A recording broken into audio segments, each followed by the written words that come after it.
আসসালামু আলাইকুম। যে যেখান থেকে এই ভিডিওটি দেখছেন তাদেরকে সবাইকে জানাই আন্তরিক মোবারকবাদ। আজকে আমি অবজেক্ট এবং কমপ্লিমেন্ট নিয়ে আলোচনা করব।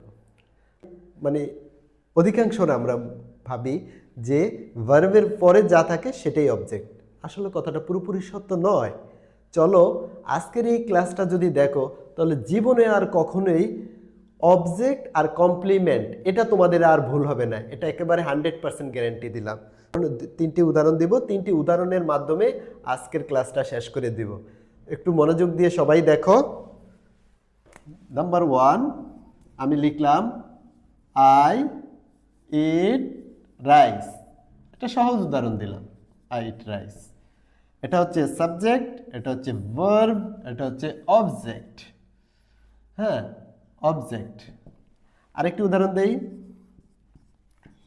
I like him. আমি তাকে পছন্দ করি। Subject, verb, object. এখন আই ইট রাইস, তাহলে এটা অবজেক্ট। রাইস যে কথা, আই কিন্তু সে কথা নয়। রাইস আইকে ডিনোটস করে না। আই লাইক হিম, আমি তাকে পছন্দ করি। হিম যে কথা, আই কিন্তু সে কথা নয়।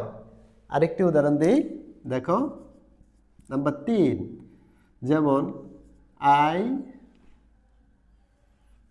না আমি লিখি he is a teacher. He is a teacher. এখন এটা সাবজেক্ট, এটা ভার্ব, তাহলে এটা কি অবজেক্ট? অধিকাংশরাই মনে করে যে আর টিচার হচ্ছে অবজেক্ট। আর টিচার হচ্ছে কি অবজেক্ট। আসলে আর টিচার অবজেক্ট না, কারণ আর টিচার, টিচার শিক্ষক, হি ইজ আ টিচার, সে একজন শিক্ষক। তাহলে এই যে টিচারটা কাকে ডিনোটস করতেছে? হি।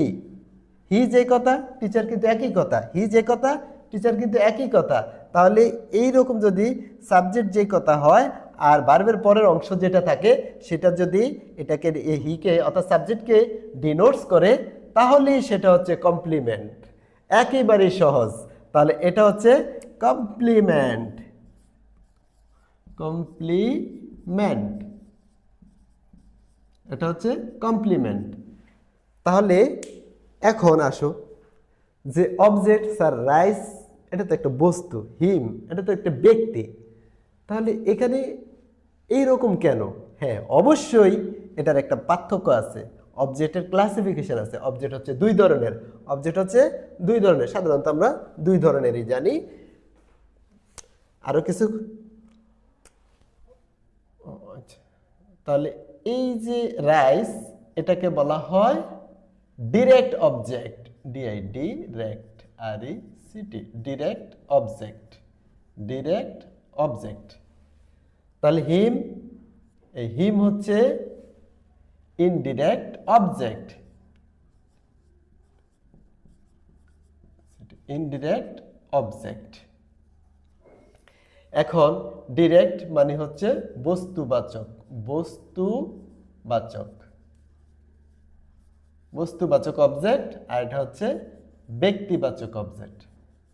ব্যক্তি বা প্রাণীবাচক, ব্যক্তিবাচক, ব্যক্তিবাচক অবজেক্ট। তাহলে ডিরেক্ট, ডিরেক্ট, ডিরেক্ট অবজেক্ট আর ইনডিরেক্ট অবজেক্ট। ডিরেক্ট অবজেক্ট আর ইনডিরেক্ট অবজেক্ট, অর্থাৎ বস্তুবাচক অবজেক্ট আর হচ্ছে ব্যক্তিবাচক অবজেক্ট। তাহলে আমরা পেলাম অবজেক্ট দুই ধরনের। অবজেক্ট কয় প্রকার? দুই প্রকার। অবজেক্ট কয় প্রকার? দুই প্রকার। একটা হচ্ছে বস্তুবাচক অবজেক্ট আর একটা হচ্ছে ব্যক্তিবাচক অবজেক্ট। তাহলে কি করে যে অবজেক্ট আর এখানে যে অবজেক্টটা থাকবে সেটা কখনোই সাবজেক্টকে ডিনোটস করবে না। কখনোই ডিনোটস করবে না, নির্দেশ করবে না। কিন্তু কমপ্লিমেন্ট অবজেক্ট সাবজেক্টকে ডিনোটস করে। কমপ্লিমেন্ট কাকে ডিনোটস করে? অবশ্যই সাবজেক্টকে ডিনোটস করে। যেমন হি ইজ আ টিচার, সে একজন শিক্ষক, তাহলে টিচারের যে কথা সে কিন্তু একই কথা। আমার স্টুডেন্ট, আমি একজন ছাত্র, তাহলে আই যে কথা আর হচ্ছে ছাত্র একই কথা।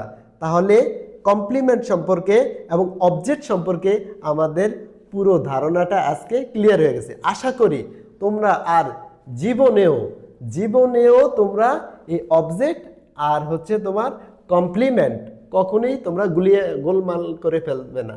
অবশ্যই তোমরা এখন পৃথক করতে পারবা। যেমন কমপ্লিমেন্ট যদি থাকে, মানে অবজেক্ট যদি না থাকে, তাহলে সেটাকে অ্যাক্টিভ থেকে প্যাসিভ ভয়েসে আমরা রূপান্তরিত করতে পারি না। যদি কমপ্লিমেন্ট থাকে, অবজেক্ট না থাকে, ভার্বের পরে যদি কমপ্লিমেন্ট থাকে, তাহলে সেটাকে কখনো প্যাসিভ ভয়েস করা যায় না, কখনোই প্যাসিভ ভয়েস করা যায় না। কিন্তু অবজেক্ট থাকলে আমরা কি করি, সেটাকে প্যাসিভ ভয়েস করি। আমি আমার এই ভিডিওতে ভয়েস করাবো, একেবারে সহজ করে একটি রুল দিয়ে পুরো টেন্সের ভয়েস শেষ করব। আশা করি তোমরা আমার এই চ্যানেলে সবাই যুক্ত থাকবে, তাহলে আমি অনেক সহজ করে চেষ্টা করব, অনেক সহজ করে তোমাদেরকে বুঝিয়ে দিতে। আসলে বুঝানোর ভিতরেই সব কিছু। তুমি যদি অল্প পড়ো, বেশি পড়ার দরকার নেই, তুমি অল্প অল্প পড়ো। এই যে আমি আজকে 3টা বাক্য দিলাম, 3টা সেন্টেন্স দিলাম, 3টা সেন্টেন্স দিয়ে এই গ্রামারটা শিখিয়ে ফেলেছি।